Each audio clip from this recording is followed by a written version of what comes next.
오늘은 지난 4주간에 걸쳐서 행복 시리즈 설교를 했는데 그 이후에 우리가 은혜 받고자 하는 내용입니다.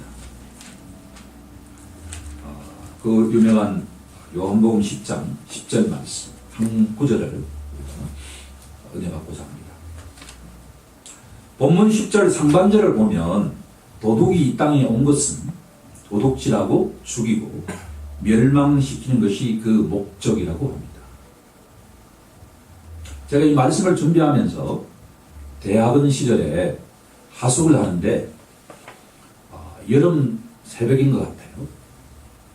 일찍 잠이 깨어서 나왔는데 다른 친구 방에서 아주 노숙자와 같은 옷차림을 한 사람이, 시커먼 사람이 그 방에서 나오는 것을 봤습니다.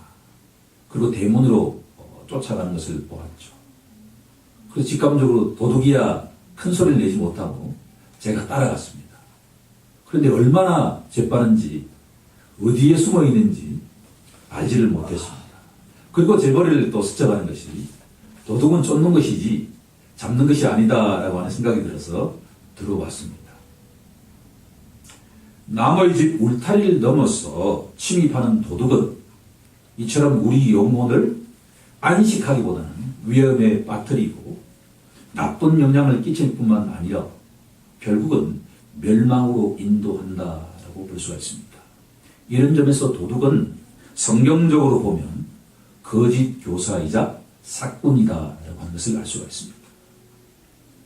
그러나 사람들이 참된 교사이자 목자이신 우리 주 예수 그리스도께서는 양으로 하여금 생명을 얻게 하고 풍성히 얻게 하시는 분이다라고 하는 것이 오늘 말씀의 포인트입니다. 아멘. 예수님의 가르침은 항상 선하시고 인자하시고 사랑으로 충만하기 때문에 영원한 행복으로 인도하십니다. 반면에 옛 뱀은 우리 영혼을 사망으로 이끌어 갑니다. 하지만 여자의 후손이신 예수 그리스도는 생명을 얻게 하고 풍성히 얻게 하시는 분이다라고 하는 점에서 차별성이 있습니다. 오늘은 예수님이 이 땅에 오신 목적을 두 가지로 딱 나누어서 은혜를 받고자 합니다. 첫 번째는 사망에 처해 있는 영혼에게 생명을 얻게 하시기 위해서 이 땅에 오셨고, 둘째는 생명을 얻은 자에게 풍성한 생명을 얻게 하시기 위해서 이 땅에 오셨다라고 하는 이 두 가지를 중심으로 은혜 나누고자 합니다. 본문의 첫 번째 진리는 사람들이 생명을 얻도록 예수님이 이 땅에 성육신 하셨다라고 하는 것입니다. 우리가 잘 알고 있는 것처럼 아담의 후손은 그 누구라도 허물과 죄로 죽은 자라고 성경은 진단합니다.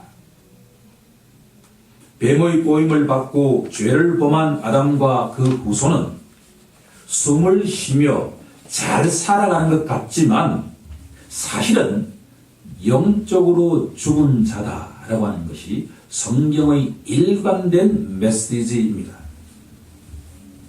어떻게 보면 아담의 후손인 사람은 태어날 때부터 죽음을 향해서 달려가는 존재다라고 할 수가 있습니다. 영적으로 죽었다라고 하는 것은 거룩하고 의로우신 하나님과의 관계가 단절되었다라고 하는 겁니다. 이것을 에베소서 2장 12절은 다음과 같이 그 실상을 알려줍니다. 그때 너희는 그리스도 밖에 있었고 이스라엘 나라 밖의 사람이라. 약속의 언약들에 대해서는 외인이요 세상에서 소망이 없고 하나님도 없던 자였다라고 합니다. 이 가운데 그리스도 밖에 있던 자였다라고 하는 것을 우리는 기억해야만 하십니다. 소망도 없던 자였다라고 하는 것을 기억해야만 합니다. 하나님도 없던 자였다라고 하는 것을 기억해야만 합니다. 살아계시고 참되신 하나님이 없을 수는 없죠. 하나님은 어디에도 계십니다. 그런데 아담의 후손에게는 하나님이 없는 자처럼 행동한다라고 하는 겁니다. 아담의 후손은 하나님과 진노의 관계이기 때문에 생명의 빛이신 주님 앞으로 나오기를 꺼리게 됩니다. 요한복음 3장 19절은 다음과 같이 우리에게 알려줍니다. 빛이 세상에 왔으되 사람들이 자기 행위가 악함으로 빛보다 어둠을 더 사랑한 것이니라. 악을 행하는 자마다 빛을 미워하여 빛으로 오지 아니하나니 이는 그 행위가 드러날까 함이라. 아멘. 이 말씀이 나의 옛 삶을 비춰오면 어떻게 이렇게 내 삶을 정확하게 알려주실까라고 하는 것을 알 수가 있습니다. 우리가 영화를 보게 되면 몇 년간 지혜 감옥에 갇혀 있을 때 가장 두려워하는 게 뭔가 하니 빛입니다. 갑자기 이 감옥에 처해 있던 죄수들을 빛으로 인도하면 막 숨으려고 합니다. 동일하지 않습니까? 그 이유는 영적으로 뭔가 하니 나의 모든 죄가 드러날까봐 절대 생명의 빛이신 주님 앞으로 나오지 않으려고 하는 것이 하나님과의 관계가 단절된 아담의 후손이 겪는 실상이다라고 합니다. 성경은 또한 아담의 후손이 잃어버린 양이다라고 진단합니다. 이 또한 우리가 잘 알고 있는 내용이지 않습니까? 베드로전서 2장 25절을 보면 너희가 전에는 양과 같이 길을 잃었더니 이제는 너희 영혼의 목자와 감독 되신 이에게 돌아왔느니라. 아멘. 예수님이 이 땅에 오지 않고 잃어버린 양이 만약 생명을 얻을 수 있다고 한다면 예수님은 굳이 성육신 하시지 않으셨을 것입니다. 십자가가 아닌 다른 방식으로 죄인들이 생명을 얻을 수 있었다고 한다면 영광의 주께서 그렇게도 저주스러운 십자가형을 지지 않았을 것입니다. 사람들이 만약 성령의 역사하심이 없이 새로운 생명을 얻을 수 있었다고 한다면 성령께서 굳이 오순절날 이 땅에 강림하시지 않았을 것입니다. 결국 예수 그리스도의 십자가 보혈을 통해서만 사망에 처한 아담의 후손이 새로운 생명을 얻게 된다는 것이 성경의 일관된 메시지입니다. 예수가 내 죄와 허물을 위해서 십자가에서 대속하셨다는 것을 믿는 자에게는 그 누구라도 새로운 생명을 주셨다라고 하는 것을 우리들은 믿고 나아가야 할 것입니다. 여기 와 있는 우리 모두는 과거에 죽었던 생명, 새로운 생명을 갖고 있다라고 하는 것이 그 출발점입니다. 휴산 할머니께서 설교가 끝나고 제가 가서 대화를 하면 살려주세요 이런 말씀을 합니다. 거기에 대한 답변이 교회에 와서 내 죄를 깨닫고 예수를 나의 구세주와 주인으로 영접하는 자에게는 그 누구라도 새로운 생명을 주셨다라고 하는 것이 성경적인 답입니다. 아멘. 휴산 할머니는 사망에서 생명으로 새롭게 태어났다라고 하는 것을 아무리 강조해도 지나치지 않습니다. 아멘. 사셨습니다 할머니라고 날마다 이야기해 주기를 간절히 소망합니다. 아멘. 우리는 사망에서 새로운 생명을 얻은 자입니다. 아멘. 그런데 희망의 소식은 이것으로 끝나지 않는다라고 하는 것이 우리에게는 너무나 소망적으로 다가옵니다. 이 순간 다음 이야기를 빨리 증거해야 되는데 라고 하는 마음을 주님이 주십니다. 그것은 바로 살아났다라고 하는 차원이 아니라 풍성한 생명으로 우리를 인도하신다라고 하는 겁니다. 이건 할렐루야라고 외치지 않을 수가 없습니다. 오늘 이 예배를 통해서, 이 설교를 통해서 이 예배당을 나갈 때 우리 속에 풍성한 생명이 흘러 넘치길 간절히 소망합니다. 본문의 두 번째 진리는 예수님이 이 땅에 오신 것은 사망에서 생명으로 옮겨진 자가 더욱 풍성한 생명을 얻게 하시기 위해서 오셨다라고 한 겁니다. 여기서 우리는 다음과 같은 질문을 던지지 않을 수 없습니다. 그러면 성경이 말씀하시는 더욱 풍성한 생명이란 무엇을 의미합니까? 라고 질문한다면 여기서 우리들은 우리 믿음의 선조의 도움을 받고자 합니다. 우리 침례교들이 너무나 자랑스러워해도 될 19세기의 가장 유명했던 침례교 목사이신 찰스 헤돈 스펄전 목사님의 견해를 오늘은 도움을 받고자 합니다. 스펄전 목사님은 이 더욱 풍성한 생명에 7가지의 내용이 있다라고 정리를 하고 있습니다. 제가 주보에 7가지 정리를 해 놓았습니다. 첫 번째는 활기 있는 삶입니다. 예수를 믿는 자는 활기 있는 삶을 살아가는 자다라고 할 수가 있습니다. 이거 너무나 기분 좋은 이야기 아닙니까? 예컨대 제가 고등학교 2학년 때 갑자기 각혈이 나서 2개월 정도 학교를 가지 못했던 것과 같은 시간이 있었습니다. 그렇게도 고등학교 2학년 때 생기 있게 펄펄 날아다니던 자가 가만히 집에 누워 있으니 이게 살아가는 게 아니죠. 마찬가지로 사망에서 생명으로 새롭게 거듭나는 자는 그 삶 속에 활기가 넘쳐야 된다라고 하는 것이 주님의 메시지입니다. 에베소서 6장 10절을 보면 너희가 주 안에서와 그 힘의 능력으로 강건하여지고 라고 선포합니다. 예수 그리스도의 역사하심으로 새로운 생명을 얻은 자는 병약하지 않고 건강한 자다라고 하는 겁니다. 육체적으로 건강하기 위해서는 때를 맞추어 적절한 영양을 섭취해야 합니다. 동시에 적절한 운동을 하고 휴식과 잠을 충분하게 자야만 건강이 유지됩니다. 이와 마찬가지로 영적으로 활기찬 생활을 위해서는 첫 번째로 해야 될 일이 있는데 그것은 뭔고 하니 살아계시고 참되신 하나님의 말씀을 날마다 읽어야 된다라고 하는 겁니다. 예수 믿는 자는 새로운 생명을 주셨는데 활기가 있으려고 하면 하나님의 말씀을 날마다 읽지 않고서는 활기가 유지가 안 된다라고 하는 겁니다. 동시에 그 말씀을 묵상하고 그 말씀에 의지해서 기도해야 합니다.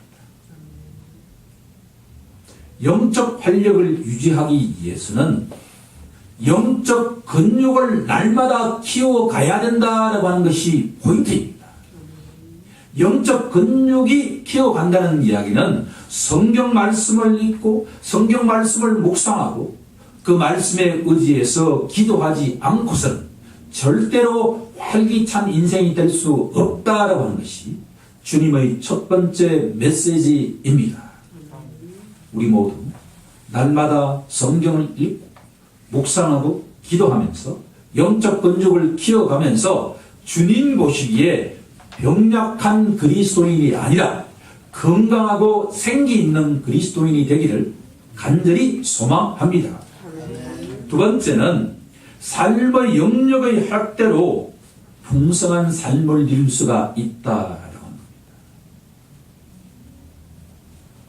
우리가 보통 저 개인적인 경험도 그렇습니다만 물론 개인마다 조금 차이는 있겠죠. 예수 믿기 이전에는 이 창조 질서와 그 세상 만물 속에 숨어있는 아름다움을 바라볼 수가 없습니다. 예컨대 우리 일상 속에서 접하는 그 꽃을 보고도 저는 개인적으로 아무런 감흥이 없었습니다. 함께 등산을 할 때 어떤 분은 그 야생화를 보고서도 어떤 나무를 보고서도 이렇게 멋지구나라고 이야기할 때 저에게는 쿨하게 다가왔습니다. 그런데 예수님을 만나고 난 뒤에 새로운 눈이 뜨이자 세상 만물 속에 하나님의 영원하신 능력과 신성이 들어가 있다라고 하는 것을 깨닫는 순간에 나의 삶의 영역이 과거에 보이지 않던 것들이 보이기 시작하면서 나의 삶이 풍성해지기 시작했다라고 합니다. 이것은 그리스도인만이 누릴 수 있는 특권인 줄로 믿습니다. 세상 만물 속에는 사도 바울을 통해서 하나님이 계시하신 것처럼 세상 만물 속에 거의 보이지 아니하는 것들, 곧 그의 영원하신 능력과 신성이 그가 만드신 만물에 숨겨져 있다고 로마서 1장 20절에서 선포하기 때문입니다. 여기서 말하는 삶의 영역의 확대라고 하는 것은 믿음의 선조와의 영적 교류도 포함되어 있습니다. 경험적으로 보면 예수 믿는 자들은 세상 사람들과의 친구 관계가 단절되기 시작합니다. 그래서 예수 믿기 전에는 그렇게도 친구가 많았는데 점점 친구들이 줄어갑니다. 그거는 제가 보기에 신앙생활을 잘하고 있다는 어떻게 보면 사인일 수도 있습니다. 그런데 하나님께서는 이렇게 우리 교제의 범위가 좁혀주는 데에 대해서 보상을 하신다라고 하는 겁니다.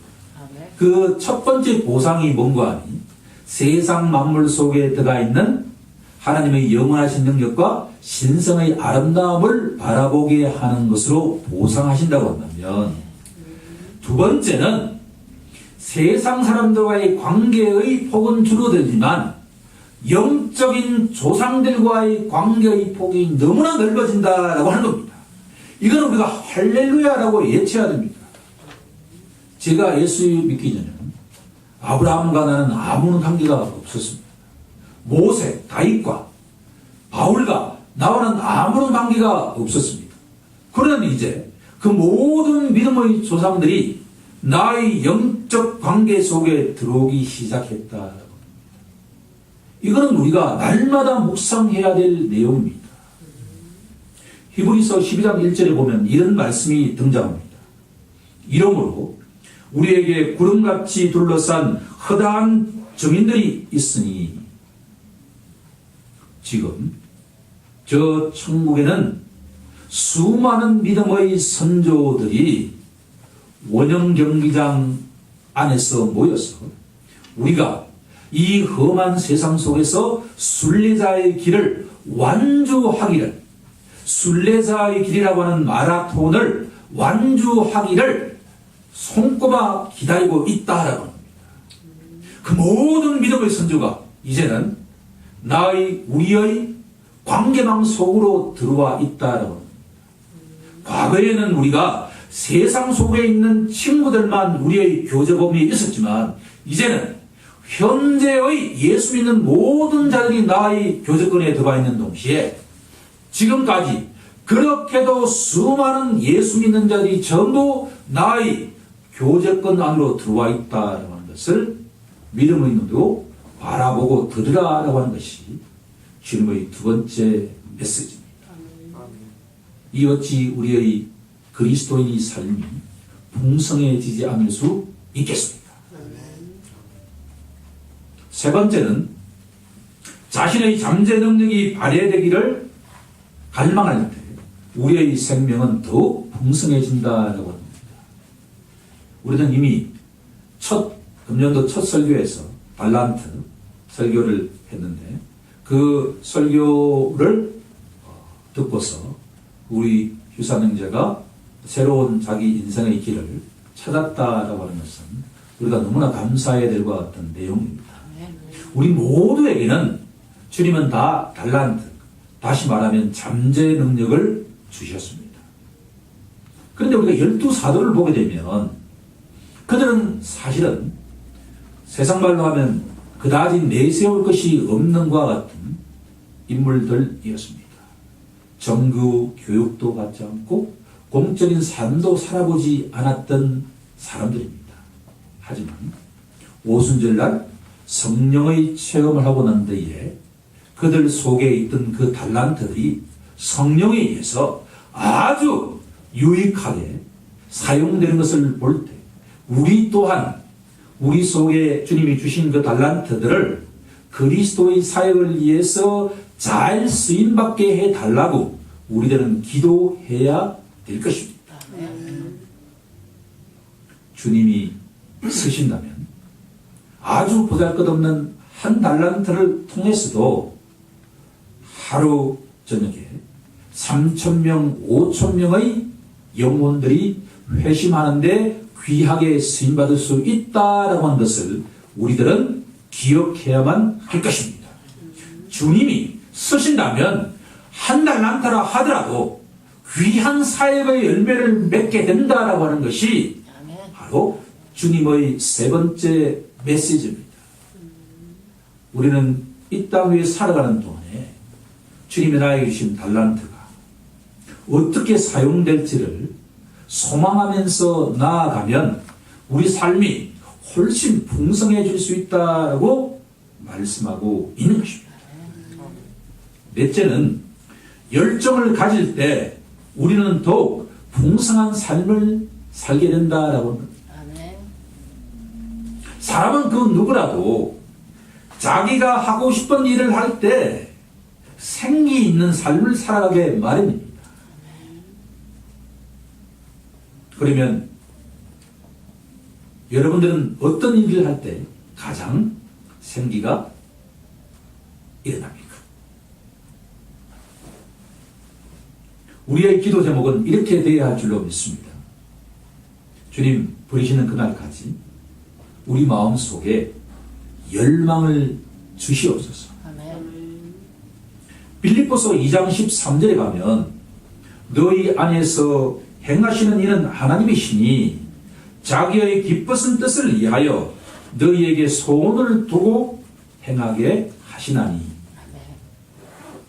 하나님께서는 자신의 선하시고 기뻐하시고 온전하신 뜻을 달성하기 위하여 동력자를 택하시고 그 동력자의 마음 속에 주님의 열망을 주시고 사역의 열매를 맺게 하신다라고 하는 겁니다. 이 천지 만물을 창조하신 하나님께서 나처럼 아무런 보잘것없는 동력자 없이도 주님은 모든 일을 하실 수 있는 분입니다. 그럼에도 불구하고 저처럼 보잘것없는 자를 택하시고 사역자로 임명하셔서 하나님의 뜻에 대한 열망을 심겨주시고 나를 통해서 그 하나님의 뜻이 성취되어 가게 하시는 것이 주님의 사역의 방식이다라고 하는 겁니다. 우리에게 소망이 있는 것은 이런 부분입니다. 그러니 우리가 기도해야 될 것은 주님의 뜻을 알게 하시고 내 마음 속에 그 뜻을 성취하는 열망을 주옵소서라고 한다면 주님이 나를 쓰신다고 한다면 내 속에 열망을 불어넣는다고 한다면 내가 하는 것이 아니고 주님이 하시는 것이기에 나는 가벼운 마음으로 순종만 하면 30배, 60배, 100배의 열매가 맺게 된다는 것을 믿고 나아가야 할 것입니다. 다섯째, 우리는 삶 속에서 즐거움을 느낄 때 더욱 풍성한 생명을 누리게 됩니다. 예수 그리스도 안에 있는 자, 예수 믿는 자는 그 누구라도 마음속에 기쁨의 샘이 터지는 자입니다. 왜냐하면 예수께서 이 땅에 오신 목적 중에는 우리의 기쁨을 충만하게 하기 위한 것이 포함되어 있기 때문입니다. 요한복음 15장 11절에 가보면 내가 너희에게 이것을 이루면 내 기쁨이 너희 안에 있어 너희 기쁨을 충만하게 하려 함이다 라고 말씀하시기 때문입니다. 예수 믿는 자의 안에 있는 기쁨은 나의 기쁨이 아니라 누구의 기쁨이냐 그러면 주님의 기쁨이다 라고 하는 겁니다. 주님은 십자가를 지시면서도 자발적으로 지셨던 근본적인 이유는 100% 하나님이신 그 기쁨의 셈을 소유하고 계신 분이기 때문입니다. 주님과 연합한다라고 하는 것은 그 주님 속에 있는 기쁨의 셈이 우리의 마음속으로 옮겨진다라고 하는 겁니다. 이것은 보배 중에 보배 아닙니까? 우리 마음속에 내가 살아나면 기쁨의 셈이 안 터지지만 내가 죽고 그리스도만 산다면 나는 어떤 상황 속에서도 기쁨의 셈이 터진다라고 합니다. 사도 바울이 빌립보 감옥에서도 그렇게 찬송을 할 수 있었던 근본적인 이유는 사도 바울이 특별해서 그런 게 아니라 사도 바울 속에 심겨진 주님의 기쁨의 셈이 터졌기에 찬송을 하지 않을 수가 없다라고 하는 겁니다. 교회는 부흥할 때마다 공통점이 있었는데 그 공통점은 바로 기쁨의 찬송이 흘러나왔다라고 하는 겁니다. 이스라엘 백성들이 애굽에서 탈출한 직후에도 하나님께 찬송을 올려드렸고 루터가 종교개혁에서 성공했을 때에도 시편을 여러 나라 말로 번역해서 기쁨의 시편 찬송을 하나님께 올려드렸다라고 하는 겁니다. 만약에 우리 교회가 부흥하려고 한다는 사인은 뭔가 하니 바로 우리 마음속에 날마다 기쁨이 터지고 그 기쁨이 주님을 찬송하는 찬송으로 표현될 때 우리 교회는 부흥하는 직전이다라고 하는 것을 알 수가 있을 것입니다. 우리 교회가 그렇게 되길 간절히 소망합니다. 여섯째는 우리는 타인에 대한 민감성을 가질 때 풍성한 삶을 누릴 수 있다라고 합니다. 너무나 중요한 단어입니다. 민감성. 우선적으로 성경은 타인이 슬퍼할 때 슬퍼하고 타인이 즐거워할 때 즐거워하라고 조언합니다. 로마서 12장 15절을 보면 너희는 즐거워하는 자들과 함께 즐거워하고 우는 자들과 함께 울라. 그런데 우리가 경험적으로 볼 때 이렇게 살아간다는 게 쉬운가요? 어려운가요? 육적으로는 절대 쉬운 게 아닙니다. 내가 죽고 그리스도께서 살아 계시는 날 우리는 이 말씀대로 순종할 수 있는 능력이 있는 줄로 믿습니다. 우리는 날마다 슬퍼하는 사람과 함께 슬퍼하고 기뻐하는 사람과 기뻐하는 능력을 실현하게 해달라고 기도해야 될 것입니다. 흥미로운 점은 타인이 처해 있는 상황에 민감하게 반응할수록 우리의 삶이 풍성해진다라고 하는 것이 세상의 눈으로는 역설이지만 주님의 눈으로는 풍성한 삶의 원천이다라고 하는 겁니다. 사람의 민감성에는 타인의 상태에 대한 민감성 이외에 여러 민감성이 있다는 것 또한 기억할 필요가 있습니다. 그 중에는 예술적 민감성도 들어가 있습니다.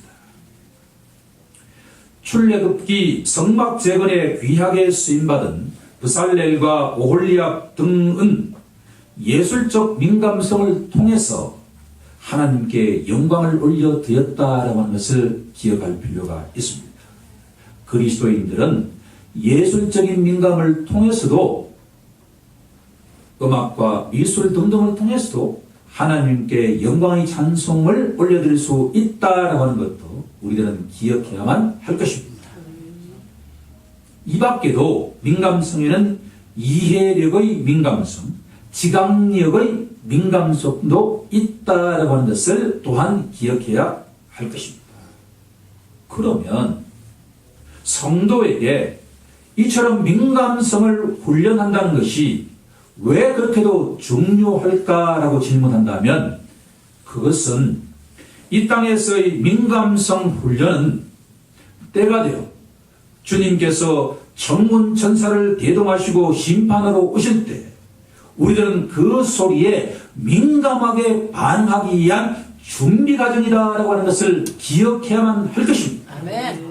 세상의 종말이 올 때 우리가 아무리 민감함을 갖고 있다 하더라도 그 순간에 둔감한다고 한다면 우리들은 어리석은 다섯 처녀가 될 수 있다는 것을 기억해야만 할 것입니다. 우리에게 가장 중요한 민감성은 세상의 종말이 올 때 우리는 그때 언제든지 신랑을 기다리는 슬기로운 지혜로운 다섯 처녀처럼 우리는 민감하게 그 소리에 반응해야 한다라고 하는 것의 준비 과정이다라고 하는 것을 기억해야만 할 것입니다. 마지막으로 우리는 탁월성을 가질 때 우리 삶이 더욱 풍성해집니다. 예수 믿는 자들은 이 땅에서 살아가면서 예상치 못한 일들을 당할 수 있다라고 하는 것을 항상 준비해야만 할 것입니다. 마틴 로이드 존스 목사님은 예수를 믿는 자들은 놀라서는 안 된다라고 하는 표현을 합니다. 참 좋은 표현입니다. 우리는 이 땅에 살아가면서 언제든지 놀라서는 안 됩니다. 왜냐하면 세상의 모든 일들은 하나님의 섭리 속에 있기 때문입니다. 이것을 우리가 믿는다고 한다면 우리가 전혀 예상하는 것과 반대의 상황이 벌어진다 하더라도 우리는 인내하면서 주님이 어떻게 역사하실 것인지를 우리들은 기다려야만 할 것입니다. 주님이 그 모든 것들을 다 알고 계십니다. 하나님을 사랑하는 자에게는 모든 것이 협력하여 선을 이루게 하신다라고 하는 분이 하나님의 메시지이기 때문입니다. 사도 바울은 그리스도인들이 탁월성을 다음과 같이 고린도 후서 6장 8절 이하에서 잘 표현하고 있습니다. 우리는 곧 예수 믿는 자들은 무명한 자 같으나 유명한 자요, 이름이 없는 성경책에 이름이 적혀있지 않는 무명한 자이지만 저 천국에서는 유명한 자다라고 하는 것이고, 근심하는 자 같으나 항상 기뻐하는 자이고, 가난한 자 같으나 많은 사람을 부유하게 하는 자요, 아무것도 없는 자 같으나 모든 것을 가진 자로다라고 선포하기 때문입니다. 이 말씀에 입각하면 예수 믿는 자는 그 누구라도 아무리 보잘것없는 자처럼 보인다 하더라도 유명한 자고 모든 것을 가진 부유한 자다라고 한 것은 우리는 기억해야만 할 것입니다. 이제 말씀을 정리하고자 합니다. 예수님께서 이 땅에 오신 것은 잃어버린 양이 생명을 얻고 더욱 풍성하게 얻게 하는 것이 그 목적이다라고 하는 겁니다. 따라서 예수 믿는 자들은 주님이 원하시는 것은 병약한 자가 아니라 날마다 씩씩하고 강건하게 살아가는 자다라고 하는 것을 우리는 항상 기억해야만 할 것입니다. 그러기 위해서는 아담의 후손은 그 누구라도 잃어버린 한 마리 양이었다라고 하는 것을 기억해야 합니다. 예수 그리스도 이의 문을 통해서는 잃어버린 양이 절대로 새로운 생명을 얻을 수 없다라고 하는 것을 인정해야만 합니다. 영원한 생명을 얻으려면 유일한 중보자이신 예수 그리스도께 나아가야만 된다라고 하는 것을 우리들은 믿어야 합니다.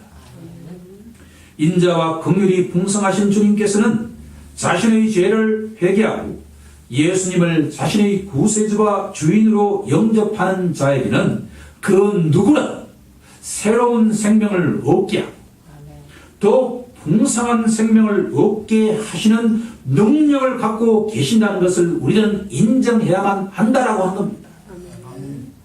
따라서 예수 믿는 자는 그 누구나 그리스도를 통해서 죽었던 자가 살아났고, 이제 우리에게 남아있는 과제라고 한다면 날마다 성경을 읽고 성령을 묵상하고 그 성경에 의지해서 기도하면서 영적 근육을 길러서 풍성한 삶을 날마다 누리는, 그것이 우리에게 남아있는 과제다라고 하는 것입니다. 영적 근육을 키우지 않고서는 주님이 말씀하시는 활기찬 인생을 살아가는 것이 어렵다라고 하는 것을 우리가 기억하고 깨닫는 시간이 되기를 우리 주 예수 그리스도의 이름으로 간절히 축원하옵나이다. 아멘. 자, 그러면 오늘 우리가 눈을 감고 이 말씀을 묵상하면서 통성으로 기도하는 시간 갖도록 하겠습니다.